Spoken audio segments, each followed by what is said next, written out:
What's up, guys? How are you all doing? All right, I have something new and wonderful and completely novel for my channel, actually, for your viewing enjoyment today. I have a tandem commentary video that I'm going to be doing here with my great friend, Nate Prawdzik. Say hi, Nate. Hi.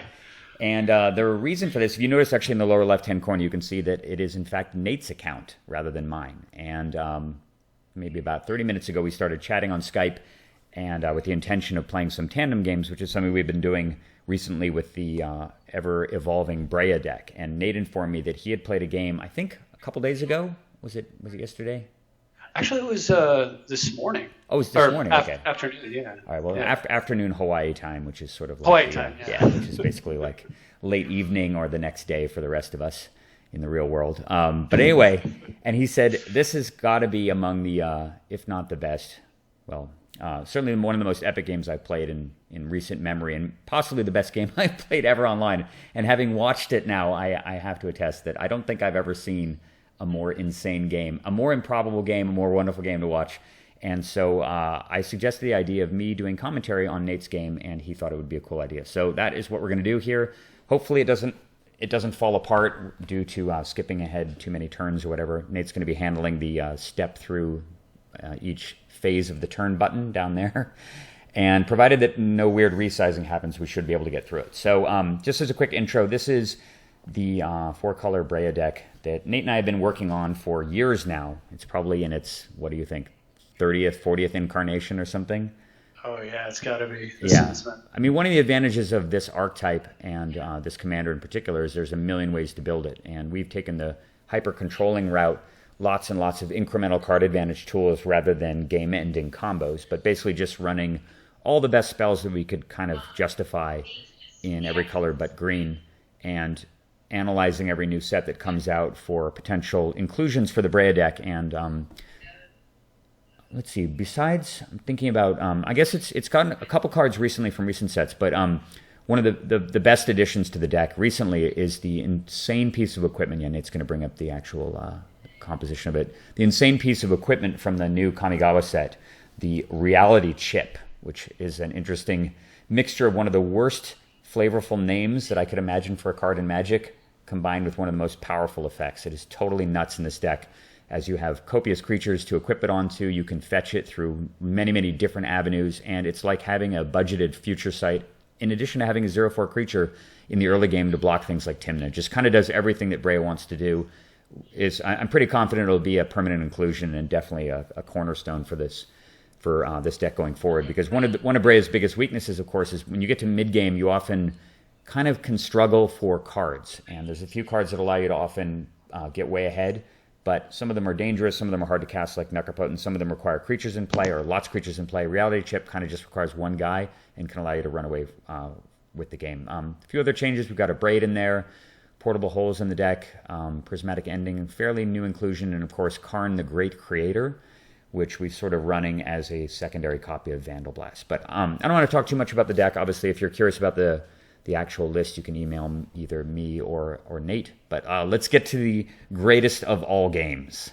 Checking out the opening hand here. Nate, I'm sure you have no problem with this as an auto keep. Yeah, lots of mana, and we've got blue cards. I think we're good. Especially good against Arbiter with the Shackles. Yeah, of course, yeah. 2 blue mana sources plus Vidalcan Shackles, plus Crucible of Worlds and Ancient Tomb to get the Shackles out quickly around their counter magic. And if you want to close the 2 command zone windows there, just for continuity. Anyway, you can see this. Dr. Evo here is, I've actually had numerous encounters with him. In fact, nearly every time I log in, he always wants to play a game. And so he's been testing his skills against Nate and apparently doing decently well. I think he's just one of these players who's watched a lot of our videos and has evolved his game substantially as a result of that. But he's playing Grand Arbiter. I've talked about that commander in the past. I think the commander is very solidly B tier. It's one of those commanders, kind of like the green-white Sisay, the green-white commander that can fetch legends, where if they get a fast start with a Crypt or a Soul Ring or a Mana Vault, you just feel like, how can I ever win? How's this commander even fair or beatable? But in a lot of the games, a majority of the games, it kind of is just annoying, and they tend to kind of flounder in the mid to late game because their commander doesn't draw cards and it needs support. So I would say Breya is heavily favored, but it'll often come down to the start, and we have a hell of a start, so we're going to kick this off. Go for it. All right. Also, we went the die roll, which didn't hurt either. Yeah, definitely didn't hurt. You can close Breya there. So we're going to ponder on turn 1. We've got Brainstorm, Strip Mine, Vampiric Tutor, obviously all phenomenal. And of course, we've got Strip Mine to go with the Crucible of Worlds. So this game could be over as early as turn 3 if things go well. Probably put Vampiric Tutor last, then probably Brainstorm or Strip Mine, and then probably Brainstorm into our hand, I imagine. Perfect as always. Yeah, basically what we'd expect.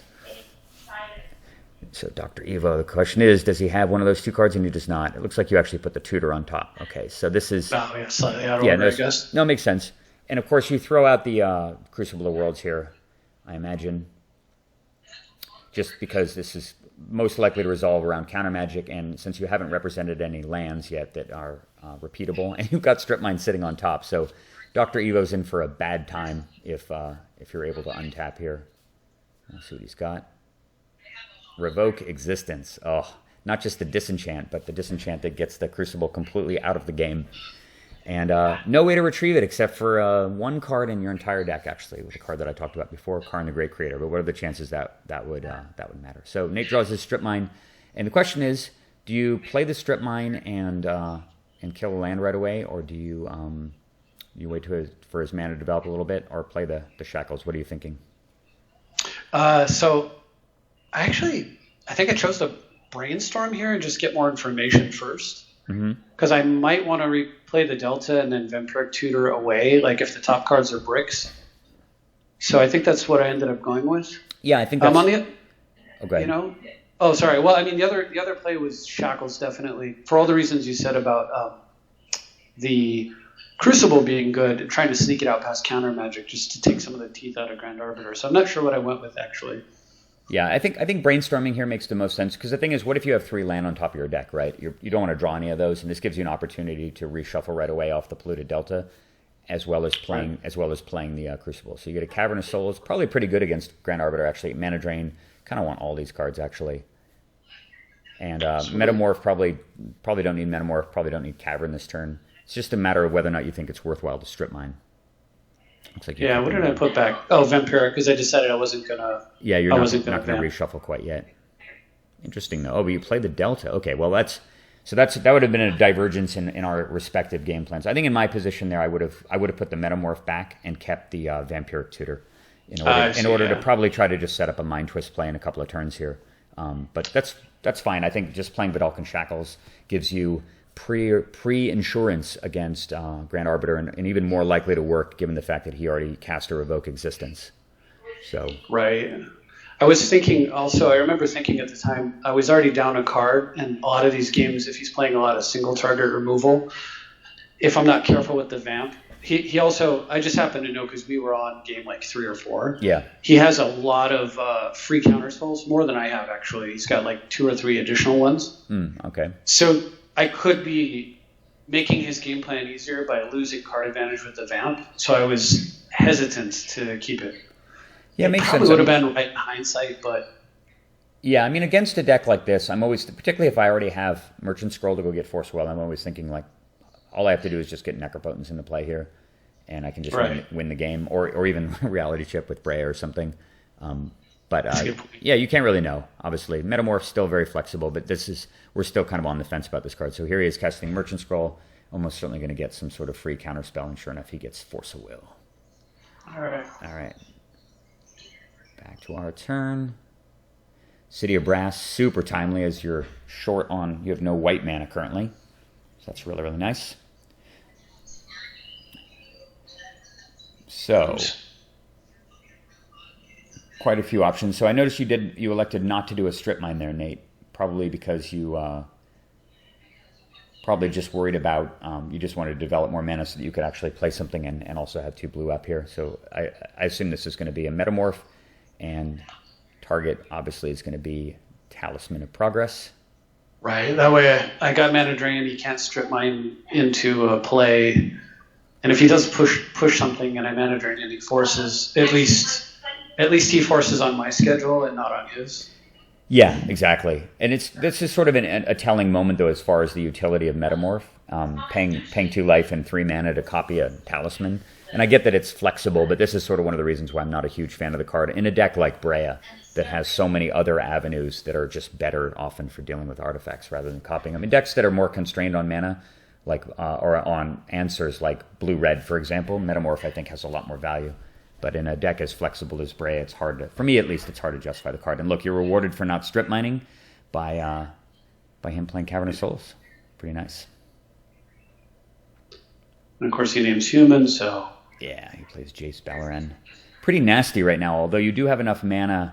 You do have enough mana because of the Ancient Tomb. You have enough mana to play Breya and kill it off right away before it gets out of control. Yeah, it's true. I was worried because I know he has the Force of Will, and I felt like if he starts getting cards to go with it, he'll start to get out of control. Yeah, I mean, I think it's hard to not counter Jace. It's one of those situations where you think, it's not that bad. I'm just going to let it through and I'll deal with it with my commander. And then 3 turns later, it's drawn 3 cards and it's got 5 or 7 loyalty in it or something. And you're just thinking, oh shit, why didn't I get rid of that before? And it winds up snowballing out of control, kind of one of the original, really powerful 3-mana commanders. I agree with the mana drain here, particularly because you have Merchant Scroll and you know that he has no way to counter back short of forcing. Right, and then if he forces, we can do the play you suggested, the commander kill it play. Right, exactly. So pretty good. And it's interesting that he follows up with Grim Monolith. Lots of mana over there, but only 3 cards in hand. The fact that he didn't force back, decent indication that he may not have had another blue card regardless, and he was trying to dig with one. So, question is, what do you Merchant Scroll for here? So for me, I figured I'm out of gas, so I need a reload. Yep. Lots of choices. Only one of them really makes sense, and I'm in full agreement. This is probably one of those situations where, had we not cut it from the deck, we might have gotten Mystical Teachings, given that you have an abundance of mana and you can cast it twice right away. Once to get a counter and once to go get the card you're intending to get right now. Definitely. But it makes perfect sense to just fire off the Fact or Fiction. Pretty unlikely that he has a blue card to go with his Force of Will, so this is should be pretty good. And sure enough, Spellseeker, Impulse, Tithe, Imperial Seal, Scalding Tarn. We'll see his splits here.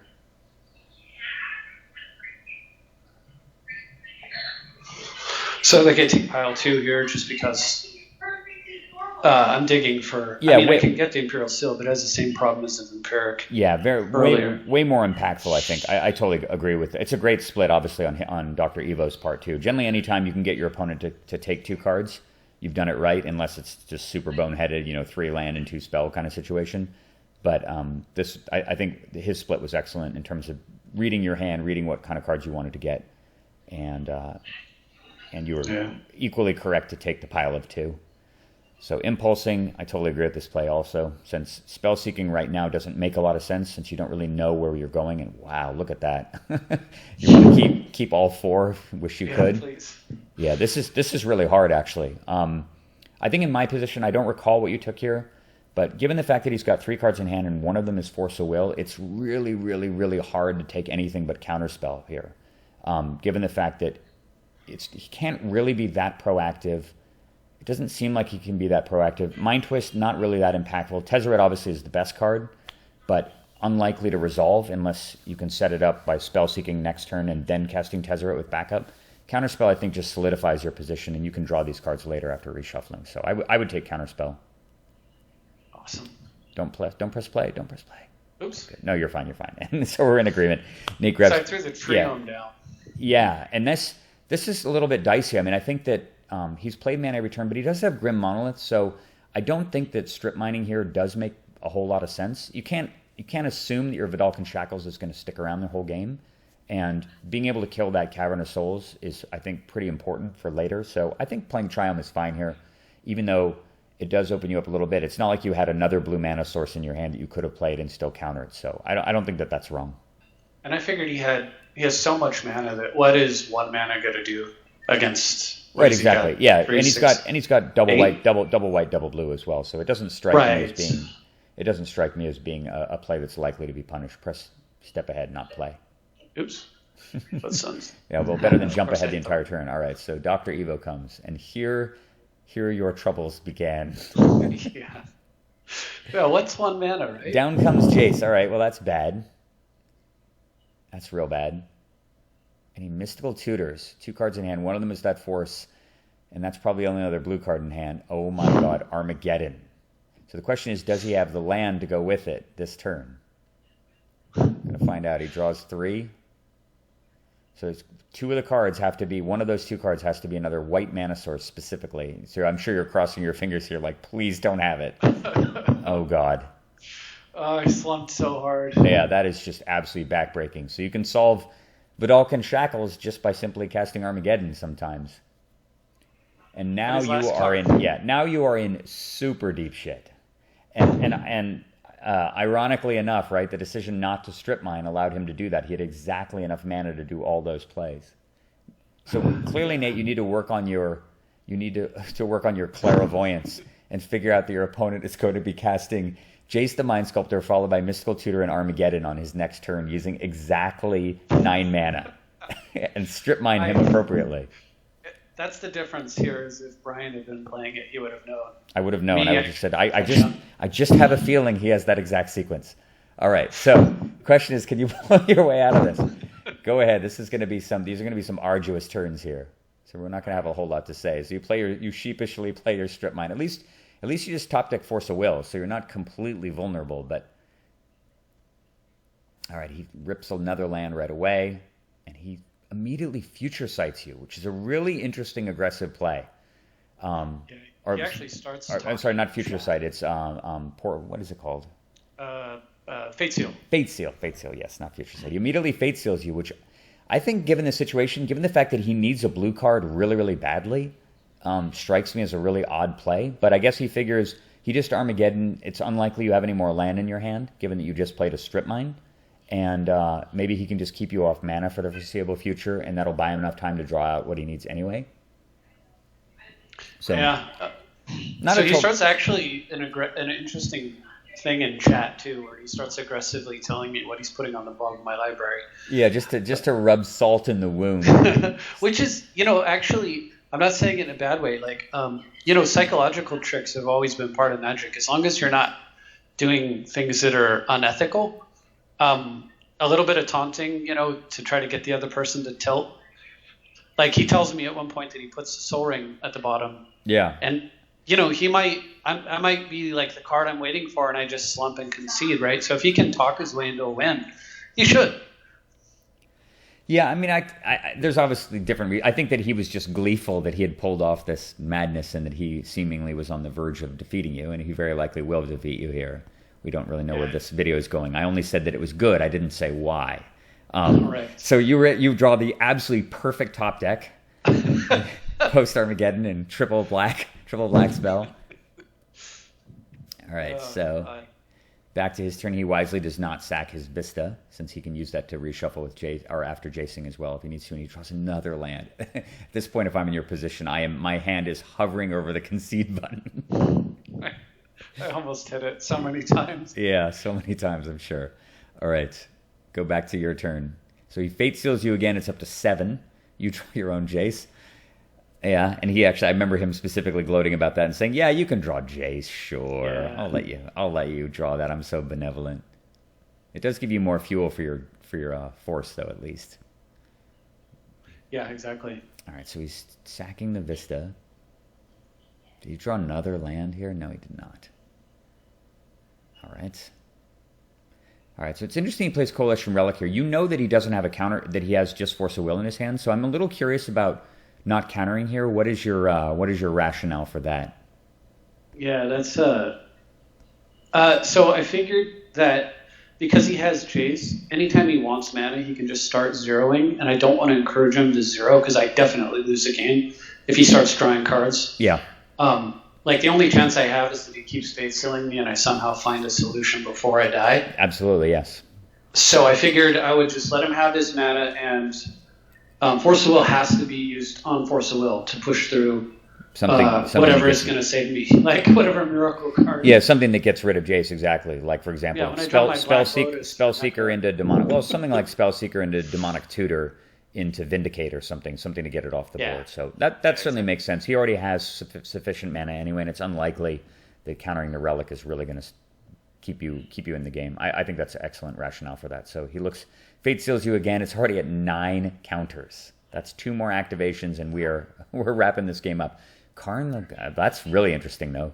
Well, I guess you didn't counterspell the Coalition Relic because you knew you were going to just rip Karn off the top. Right, yeah. That was the other reason. All right. We'll go with that. Oh, this is so ugly, though. Jesus. All right, so the question is, does he play Grand Arbiter? It seems like he likely will. Oh, he drew a Soul Ring, too. God. Made me feel better about not countering. Yeah, I mean, look how absolutely insane this is. It's 4, 5, 6, 7. Yeah, plus the Monolith to 2. All right, down comes Grand Arbiter. So what do you do here? Do you counter this? Seems like you have to.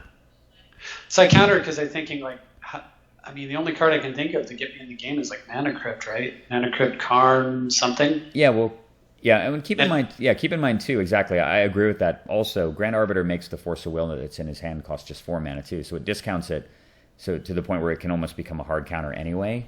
So at least in this case, you know that this does work, and sometimes just go for the one play you can make rather than gambling on some unknown future. Because you feel pretty dumb when you just hold the Force of Will and then the guy just plays something later, you force that, and because he has Grand Arbiter in play, he mana leaks you for 1 blue mana or something and just stops the Force of Will. You at least know it's going to work this turn. And the other thing was, I wanted, if I top deck a land, I can play Spellseeker. Maybe I was thinking I could go get Ties. Yeah. And somehow like rebuild my mana and do something. Except Ties in the graveyard. Yeah. I realized that after the Fact or Fiction. Right. So, but I was like, still, the best play I have here is either, Crypt, Karn, or land Spellseeker. So I was like, well, none of those work with Force of Will if I don't force now. Yep.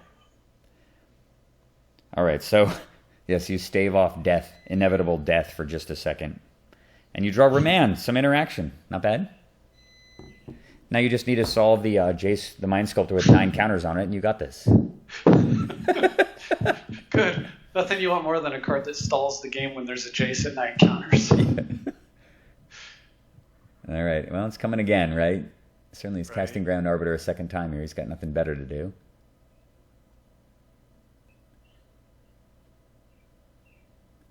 All right. Well, you drew mana. All right. We got a game. Jace at 11. If you'd have Fate Sealed first. Yeah, I know. That's true. Those little tiny incremental mistakes sometimes can add up. So you draw Skull Clamp. Finally, you drew a blank. You did draw some pretty damn good cards in sequence. So no question about fetching here. Obviously get the Black Source. Yep. Watery Grave. All right, so what's the Spellseeker target? Let's see if we can bring up the list. Yeah, it's going to be DT. And you notice he pays life there. So he's got a blue card in his hand, probably. Yeah, he almost forced it. Yeah, he almost forced it. But then he decided to be a little bit more disciplined. So he's going to obviously force whatever I get, I would think. Not a lot of great choices, but maybe he'll be greedy and allow you to DT and Vindicate. I assume that you get Demonic Tutor here, but I don't actually remember. Oh, I think I remember what you ultimately get. You go for the maximum chance of playing to win, which is not playing defensively. And that means you get Preordain, right? Yep. You got it. Yep. Preordain, that's a very ballsy play. I think in that position, a lot of people would have just tried to go Demonic Tutor, Vindicate, because it does work out. The problem is that he does have Force of Will in his hand. You know that he does. And I thought maybe the most important thing I can get is land, and I thought with Preordain, if I play Demonic Tutor, he'll probably counter. But the other thing was, if he plays his commander this turn, I can, for 2 mana, I could Preordain into a land, and then I could steal it. And you can shackle it. But if exactly. Demonic Tutor, I can't. Yeah, that's a very extremely valid point. And plus, the Jace is already at 13 anyway, so you don't even have time. Yeah. Down comes Grand Arbiter again. So yeah, no problem. No real problem here at all. So this was exactly why the Preordain. And then just pray that he thinks it's too innocuous to not force the will. Right, not to force it, exactly. Because you don't have 2 blue in play. And from his position, he's ultimating Jace next turn, probably. So all he needs to do is prevent you from stealing his Grand Arbiter.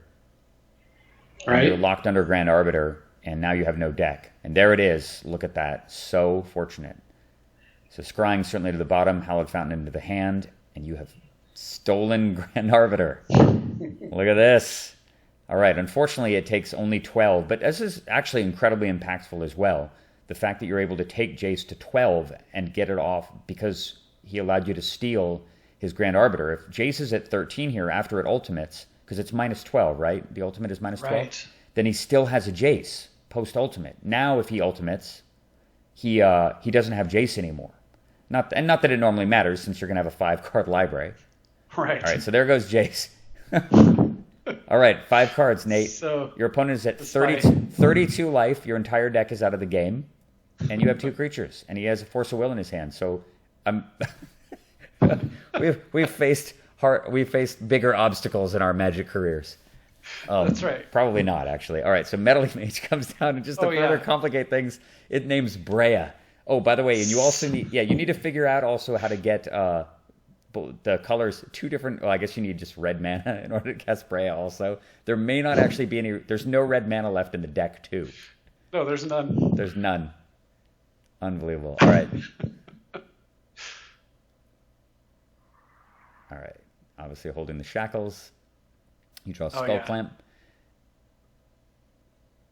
And I think maybe here. I think there might be some temptation to clamp the Seeker. To clamp the Spell Seeker. Yeah, I suppose so. I mean, you know the remaining 4 cards in your deck. One of them is Necro, one of them is Karn, right? And one is Jace. Right. But right. The other one's Liquimetal Torque. And the other one is Liquimetal Torque, which is clearly the key to victory here. Yeah, right. Well, I honestly think that because tempo matters so much here, you got to view that every turn you have access to 4 mana. If you Skull Clamp, you're effectively cutting off 8 of your potential mana to navigate your way out of the situation. So I think clamping here is wrong. Remember the whole maximum, right? The idea that you want mana and you want cards. If you have cards, they're not very handy without lots of mana, and vice versa. And it's the same situation for reining in your opponent. If your opponent's card drawing is getting out of control, attack his mana. If his mana is getting out of control, prevent him from drawing cards, and you can usually still win the game. If you Skull Clamp your Spell Seeker here, you're kind of putting yourself in that same situation for him, digging 2 cards deeper into your deck and cutting yourself off of 2 full entire turns, and you probably automatically lose the game if you do that. So I'm very, very glad that hasn't happened yet. All right, so Skull Clamp comes down. Yeah, get in for 2. Hey, you just all I need is, just 15 more hits after this, and you got him. Actually, no, I guess there's commander damage. There is hope. All right, keep in mind he still has Force of Will in his hand, and I don't know if he has a blue card to go with it. We haven't really made that determination yet. But if the blue card that he had was the Meddling Mage, exactly, exactly. Could you imagine? So what is he tapping mana for? He plays Aven Mind Sensor. This just makes no sense. He has enough mana to hard cast his Force of Will, and you literally have 4 cards left in your deck. But perhaps this is just an example that I've long talked about, and certainly you've also cleaved to by not conceding. And sometimes give your opponent an opportunity to lose a game that he can't lose. And sometimes those games happen. All right, Jace the Mind Sculptor. Oh, yeah. The funny thing is, well, let's see what happens here. Yeah. Oh, he forces it with his Ponder. All right, so he forces the Jace. So from his position, right, you got to be thinking, okay, my opponent has 3 cards left in their deck. What exactly does Jace do here? And this is an example of your opponent just reflexively thinking Jace equals threat, therefore I counter it, right? Without reassessing the board state. You have 3 cards left. He has one job. He has one job. And that job is to not lose in the next 3 cards that you draw. And the next turn, you won't even be able to use Jace to draw cards because you'll just die. So him forcing here and surrendering both the Ponder and his control over the game is complete insanity. But regardless, I'm sure you're very grateful for that to happen, the fact that you drew Jace in that order. So gleeful. So imagine if you had clamped here, Nate. You'd have 1 card left in your deck and 2 more cards in your hand. And then you would draw the last card in your deck, and you would automatically be dead. Die. Yeah. So it goes back to his turn. Dr. Eva has no cards in hand. But at this point, if you look at the chat, and we won't we won't burden you guys with that. But basically, he was high stepping at this point. he like spiked the football in on the 5-yard line in the end zone, deep in the end zone, and in the stands also, and in the locker room. It's true. He released the Goodyear blimp. Yes, spiked it from there. All right, so back to Dr. Evo's turn. I bet he's wishing he still had his Force of Will, because look what's coming down. Nate has 2 cards left in his library. Imagine if this card was the last card or something. Yeah, if it was this had to happen in literally this exact order. So, Karn, the Great Creator, comes down. It destroys instantly 5 of your opponent's mana, along with 8 of his potential mana, and there's an ability on Karn that nobody ever thinks about. You may reveal an artifact card you own from outside the game, or choose a face-up artifact card you own in exile. Put that card into your hand. Okay, Nate has 2 cards left in his library. So, with that in mind, you have to use Karn's ability. And the question, dear watchers, is what do you get? Let's see if we can make this big enough to... yeah. Let's see if we can blow that up a little bit. Yeah, just make sure you don't kill the replay or we're going to be sad. All right, so these are unfortunately, the artifacts are not all consolidated, but you can see them. These are all artifacts that are currently in exile, starting with the Crucible of Worlds in the upper left-hand corner to the Winter Orb in the far right. So looking at these cards, Nate actually challenged me to figure out what I would get. And we do know, of course, the last 2 cards that remain in your library. One of them is Liquimetal Torque, and the other is Necropotence. And there's a pretty awful drawback on Necropotence, of course, the inability to draw a card through your regular draw step. You skip your draw step. Normally a drawback. In this situation, absolutely vital to any chance of victory. So the question is, what is the artifact you get? There's a lot of choices. I was sort of on the fence here. I thought about Coalition Relic potentially. I also thought about Gilded Lotus, given that your opponent has 1 card in hand. But ultimately, Nate picked the card that probably had the best long-term outcome, assuming that the Necropotence resolves, the best long-term outcome of actually winning this game. And having rewatched the entire replay, I'm in full agreement. Nate chose Crucible of Worlds. There, it did highlight it. Yes, so there it highlighted. Okay, so that's incredibly important because next turn Nate will be able to play a Black Source from the graveyard, and then, assuming nothing happens here, he'll be able to play another Black Source from the graveyard. And the other important advantage here, too, is that you're not required to search, right? Because he's got an Aven Mind Sensor in play also, but you actually have 2 Black Sources in the graveyard. You've got exactly City of Brass and Underground Sea. You do not have Polluted Delta, doesn't work. But it works out exactly right. All right, so he can't even charge. He's just sitting here, and he, for some inexplicable reason, I think, again, because he's busy spiking his football still, he doesn't attack Karn with Aven Mind Sensor. So Nate draws the Liquimetal Torque. He can play this. And with 3 mana, plays Crucible, crosses fingers, plays Black Mana Source from the graveyard. And what was that play there? Oh, you activated Skull Clamp. I guess you just needed a target for it. Yeah, I'm not going to ever equip it. Yeah. And if he somehow removes like Arbiter, then he might want to not attack with Meddling Mage because I have Spellseeker Skull Clamp to block. Oh, I see. Yeah, and Skull Clamp stays a creature until the next turn, right? It's not till end of... Yeah. Yeah, it's interesting. And this way, it guarantees I can use Karn one more time. You can use Karn one more time. Like, removal. Yeah, even if he remembers to attack with Aven Mind Sensor. So we switch back to Dr. Evo's turn here. He's still got 4 mana, which is kind of pesky, but definitely shuts off quite a bit of things he does. And he just passes again, and he goes, "Ha, you got 1 card left, buddy. What are you going to do?" He was actually asking me if anyone's ever Jace ultimated me before, and have I ever lost like that? Yes, because it's so humiliating. I know. Right. Absolutely incredible. All right, so we start with a Strip Mine. Totally agree with this play also. Cuts down his options. It gives him only 4 mana. So you can attack first, clear the mana pool. And here we go. City of Brass from the graveyard. Triple black. Everything rests on this card. Down comes Necro, and no counterspell from Dr. Evo because he Force-a-Willed. Oh, that's right. He has Mana Leak. But because you had the Liquimetal Torque as well in those 5 cards that were exiled, You had exactly enough mana to pay for this. This is unbelievable.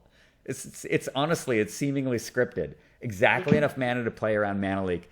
You have Necro in play. And keep in mind, right, he doesn't have the Grand Arbiter either, which would have allowed him, you would have had to pay 1 more mana for the Necro, and you would not have been able to do it. So no cards in hand, no cards in library, Necro in play. Opponent has only 3 mana. And you get to use Karn again to pump up its toughness. Now it's going to be a little bit harder for him to kill it. See the truth. Yep. Costs 3 mana.